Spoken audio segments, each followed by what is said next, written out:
Déjeme hacerle una pregunta. ¿Alguna vez ha llegado a una colonia o a un barrio nuevo, ya sea de visita a habitarla, y ha notado que hay algo raro por ahí? ¿A qué tipo de rareza me refiero? Pues quédese que esta noche, este par de relatos de los videos extra de la semana seguro nos responden esta pregunta. Y escuche hasta el final, que le tenemos una noticia que seguro le interesa.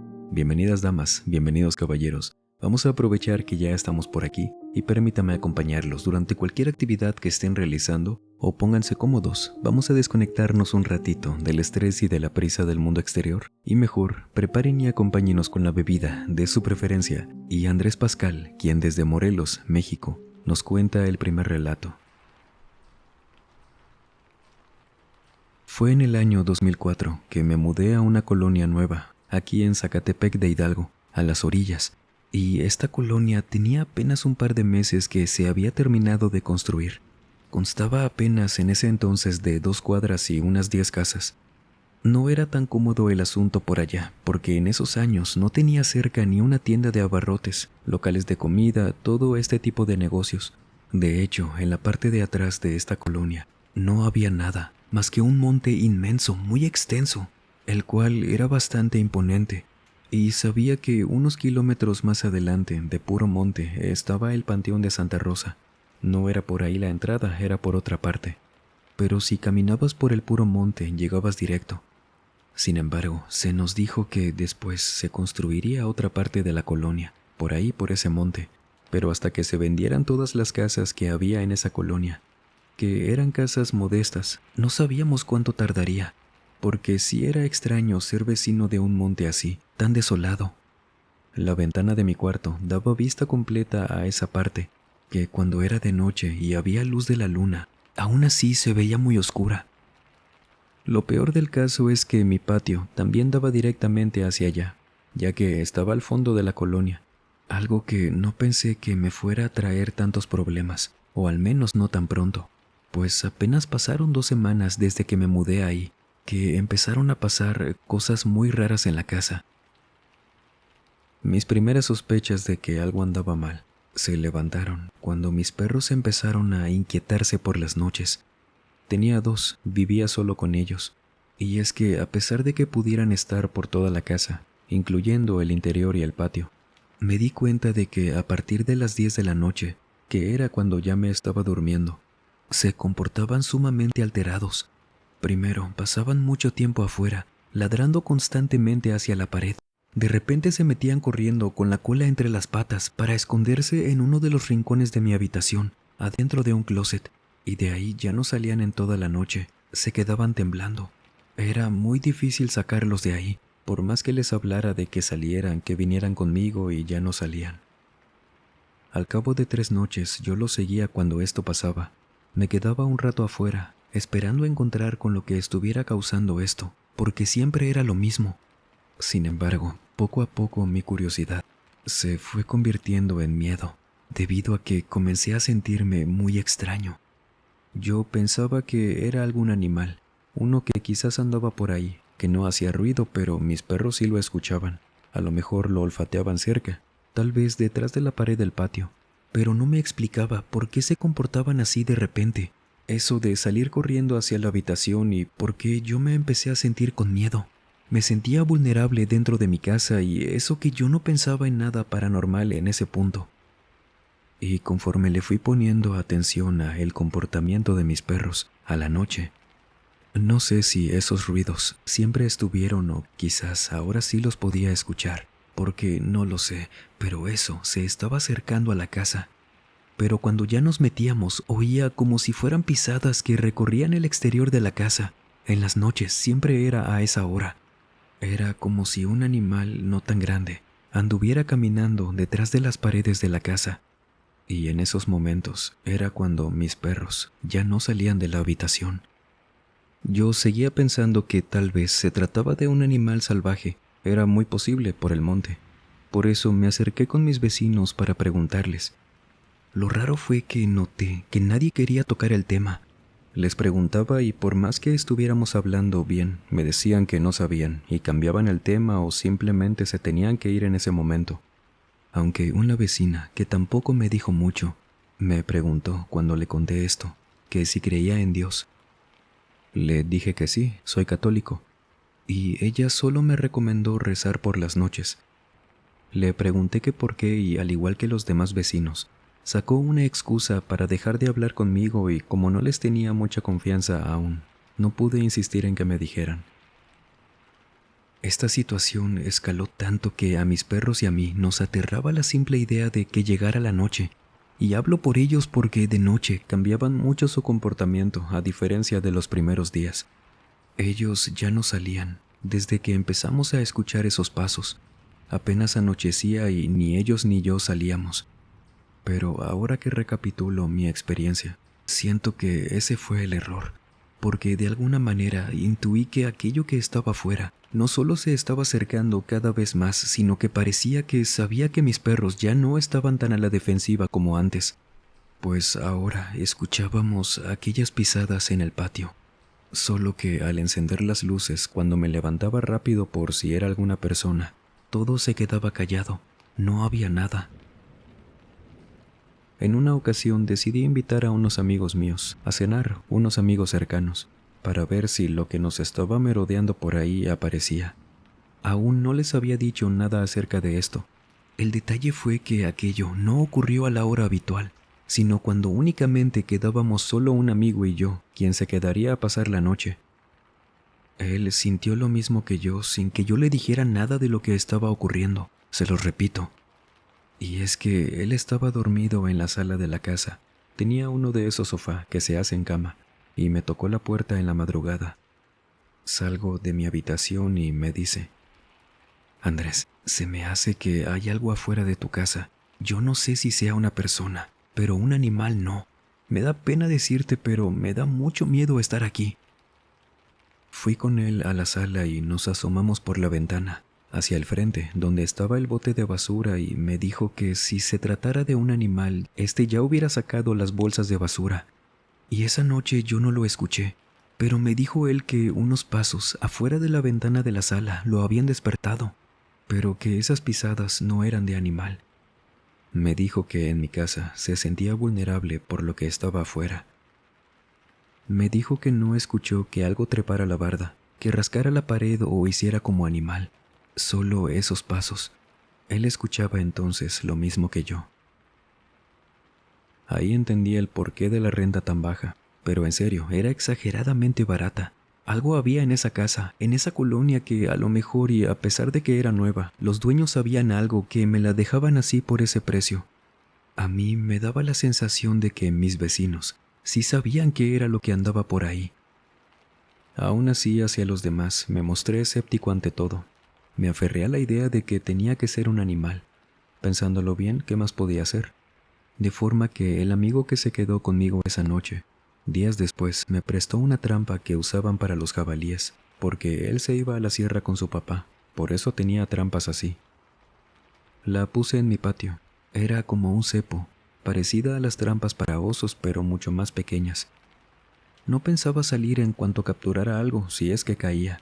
No tenía para nada una idea de qué pudiera ser, porque a pesar de que mi patio era en su mayoría de tierra, amanecía mojado por el sereno. En el lodo nunca había huellas de nada. Si algo caía, saldría hasta la mañana siguiente. Pero desde que puse eso, pasaron como 3 días en que ya no se escuchó nada afuera, hasta que en una pude escuchar cómo se activó la trampa. Mis perros no se pararon como yo, ellos se mantuvieron igual, escondidos, y yo no salí de la habitación. Solo escuché que algo había agarrado la trampa. Ese fierro se movió. Es solo que no contaba con que, seguido de eso, escuchara la voz de una niña gritando en mi patio. Ella gritaba que le dolía mucho, que ayuda, de una forma muy espantosa, y yo no tuve el valor de siquiera mirar a la ventana. Algo me decía que eso no era una niña. Si eso es real, no seré el único que la escuche. Seguro algún vecino viene y salgo con ellos.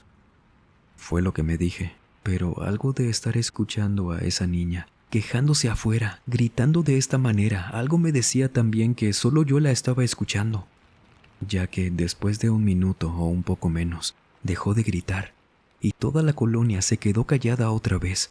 Nadie salió. Y luego de eso, escuché cómo jalaban aquella trampa que era algo pesada para una niña. Se notaba que eso buscaba quitársela de encima, hasta que lo logró. Lo supe porque escuché cómo arrastraba esa trampa lento y después, como si la volvieran a abrir y cerró, haciendo mucho ruido, como si volviera a activarse, cerrándose fuerte. Y después, esos pasos corriendo, alejándose del patio. Al día siguiente, lo primero que hice fue salir al patio para ver qué había sucedido. Y no había nada. Esa trampa estaba hasta la mitad del patio, junto con un rastro en la tierra que era pequeño. No podía determinar con eso qué pudo haber sido, pero sí comprobar que era algo no tan grande. Solo que esas trampas, a menos que sepas cómo funcionan, no te las puedes quitar fácil. Y aquello, lo que sea que gritó como una niña, se la había logrado quitar. No crean que no, sí tuve miedo en esos días de que algún familiar de la pequeña viniera a quejarse conmigo, pero aún así eso estaba en mi patio. Sin embargo, no llegó nadie. Las noches fueron tranquilas después de eso. Ni un vecino con el que me cruzara tocó ese tema. Parecía que nadie más que yo escuchó esos gritos en la noche, y nada de esto me tenía tranquilo. Pensé en mudarme y en los últimos días que estuve ahí, que por la informalidad de esa renta, lo ridículamente barata que era, me pude ir antes de cumplir 2 meses ahí.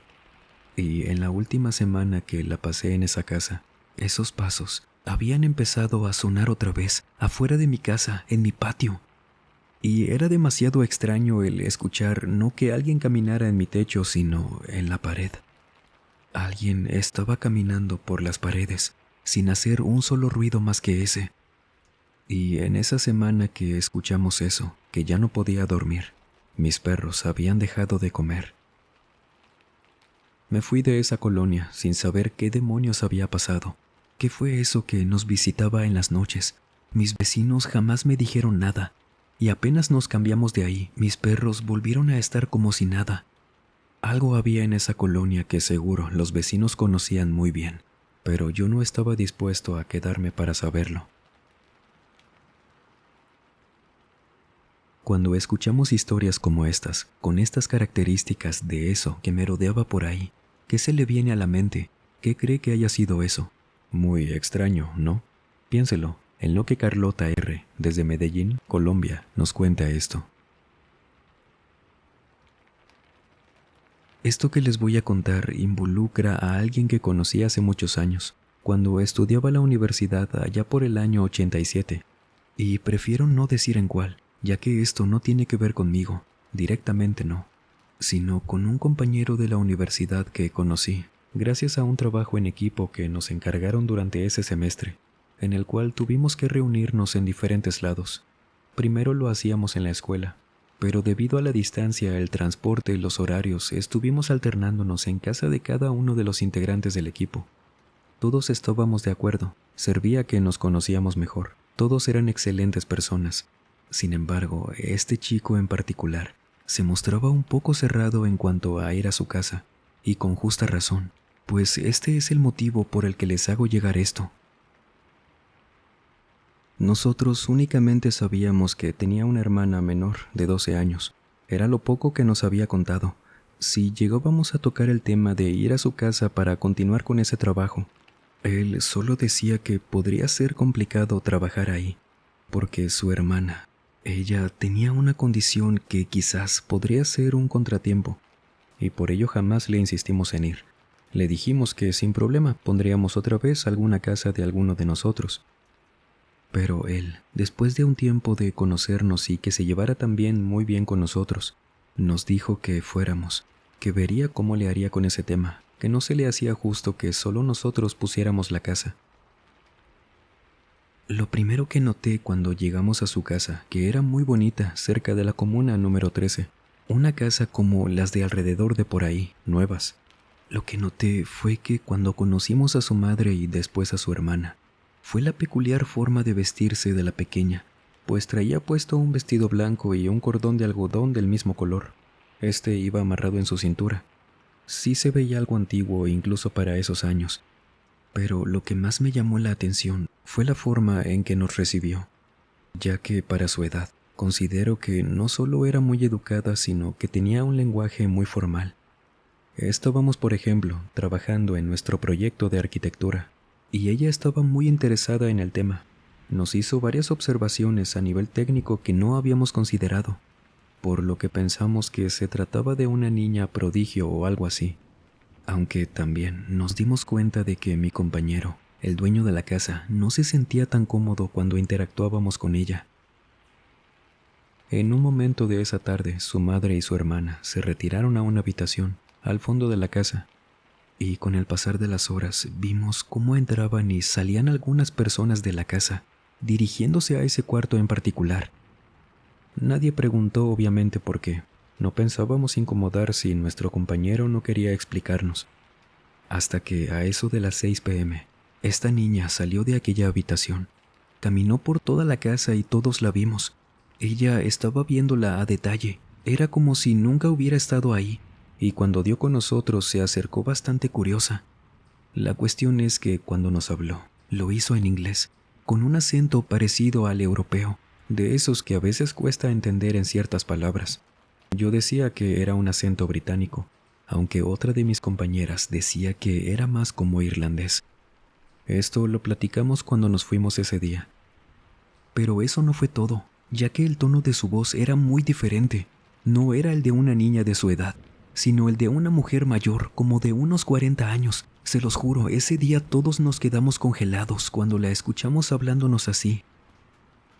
Intentamos responderle como pudimos mientras que nuestro compañero, su hermano, se fue rápidamente al cuarto donde se encontraba su madre para ir por ella. Luego, entre la mujer y otra de las personas que estaban ahí, que ni nos voltearon a ver, la regresaron para allá atrás. Nuevamente nadie dijo nada al respecto, hasta que terminamos con lo que nos correspondía trabajar ese día. Para ese punto ya no había nadie más en esa casa, más que nosotros, los miembros del equipo, nuestro compañero, su hermana y su mamá, quienes aún seguían en aquella habitación. Fue entonces cuando este chico nos pidió salir a caminar un poco. Al estar afuera, nos agradeció primero por no haber dicho nada malo de su hermana. Ya nos teníamos algo de confianza y afuera empezó a contar en voz baja que su hermana no es que tuviera alguna condición mental de salud, no era nada de eso, sino que tenía un par de meses en que desde que llegaron a esa casa, en ese barrio completamente nuevo, ella había cambiado mucho. Dijo que todo empezó cuando en los primeros días viviendo ahí, su hermana aseguraba ver a una señora que subía y bajaba las escaleras de aquella casa y que le daba mucho miedo pasar por ahí, pero que todos la ignoraron, diciendo mi compañero que sí se arrepintió de no haberle hecho caso en ese momento, porque luego de unos días vieron cómo a veces la niña se ponía a platicar sola, como si estuviera sentada al lado de alguien, y no solo eso, sino que parecía consolar a alguien todo el tiempo en esas escaleras, porque en ocasiones extendía su brazo como para abrazar a una persona. Después de unos días, aquel comportamiento desapareció. Cuando le preguntaban algo, siempre decía eso, que era la mujer que subía y bajaba las escaleras, que estaba triste. Solo que decía que esa mujer lo único que necesitaba era platicar con alguien para poder marcharse, que ella vivía a unas casas de ahí hace mucho, pero que no les podía decir qué le ocurrió, porque esa mujer no quería que nadie más supiera, y para sus 12 años ya era algo grande como para pensar que era tema de amigos imaginarios. Poco a poco fue teniendo más experiencias como esa, de que la veían platicando sola en varias partes de la casa, que algunas las evitaba por completo, les decía a mi compañero o a sus papás, pero luego la veían ahí donde les dijo que tenía miedo de estar por un buen rato, como pasó con las escaleras. Todo eso ocurrió a tal punto de que tuvieron que llevarla con una persona que según sabía de esto, pero solo les dijo que era algo de la casa o de la calle, algo que solamente buscaba a su hermana. Lo obvio, lo que ya sabían, por eso no les sirvió de nada llevarla con ella. Su hermano nos contó que al mes de estar ahí, la empezaban a escuchar hablando con otras voces. Ellos aseguraban que era ella porque había ocasiones en que iban corriendo a su habitación porque escuchaban a un hombre hablando ahí, que entraban y ella estaba completamente sola. y cuando los volteaba a ver, su mirada era muy diferente. Ella, sentada en la cama, viendo ya sea a sus padres o a su hermano, les contestaba, viéndolos a los ojos con la voz de un hombre mayor. A veces se ponía agresiva, se arrancaba a llorar, a correr con voces de mujer mayor, de otra niña, de niño, de adolescente. Pasaba eso muy frecuentemente, y por más que la llevaran a consultar, no sabían qué ocurría. La gente de por ahí empezó a ir con su hermana porque nadie sabía quién les dijo que sus familiares hablaban a través de ella. Y nuestro compañero estaba muy enojado con eso. Sentía que se estaban aprovechando de la situación de su hermana, aunque nos decía también que tenía miedo, que así como la vimos y escuchamos esa tarde, era muy frecuente que pasara eso, a cualquier hora. Por eso se la llevaban allá atrás. Ahí hablaba la gente con sus seres queridos ya fallecidos. Le incomodaba también mucho ese tema, pero sus padres también habían permitido todo eso, y no sabía qué ocurría. Solo que sus vidas cambiaron mucho cuando se mudaron ahí. La gente les habían empezado a dejar propinas muy grandes por esto. Entendimos por qué a este chico le costaba mucho hablar de este tema. Afortunadamente, nadie lo juzgó ni lo tachó de loco. Al contrario, lo comprendimos y se hizo más cercano a nosotros, porque agradecimos que fuera tan sincero con este tema. Jamás le preguntamos nada más de lo que nos contó. Esperábamos que él lo hiciera por su cuenta, hasta que 2 semanas después de eso, simplemente se dio de baja de la universidad y no volvimos a saber de él. Y por más que teorizáramos lo que fuera, solo ellos sabían bien qué ocurría con su hermana, qué había en ese barrio nuevo y cómo había evolucionado ese tema, si para bien o para mal. Esperemos que para bien. Hay sitios que por más que se limpie, por más que se construyan casas nuevas, nuevas colonias, fraccionamientos, siempre quedan marcados, no importa qué. Usted ha habitado un lugar así. Y ya que estamos hablando de sitios marcados, si a usted le aterran las muñecas, por favor no mire esto, pero de lo contrario, échele un ojo. Y tenemos acá fotografías de don Julián. Todo esto comienza con un hombre llamado Julián Santana Barrera, un campesino humilde que en los años 50 decidió alejarse del mundo y vivir solo en una pequeña chinampa. Julián era un hombre profundamente religioso y supersticioso. Amaba la tranquilidad del campo, los rezos, las creencias populares. Pero todo esto cambió cuando, según bajo su propio testimonio, una tragedia marcó su vida para siempre. Julián afirmaba que una niña se había ahogado frente a su isla. Nadie nunca supo su nombre, de dónde venía o cómo cayó al agua. Solo su cuerpo, inerte, ya sin vida, llegó flotando por estos canales. Poco después de ese día, Julián encontró una muñeca flotando cerca del lugar del accidente. La tomó como una señal y colgó esa muñeca en un árbol, como una ofrenda, porque él decía que esta niña se le aparecía y que con esto lograba calmarla, alejarla por unos días. Pero eso fue solo el comienzo.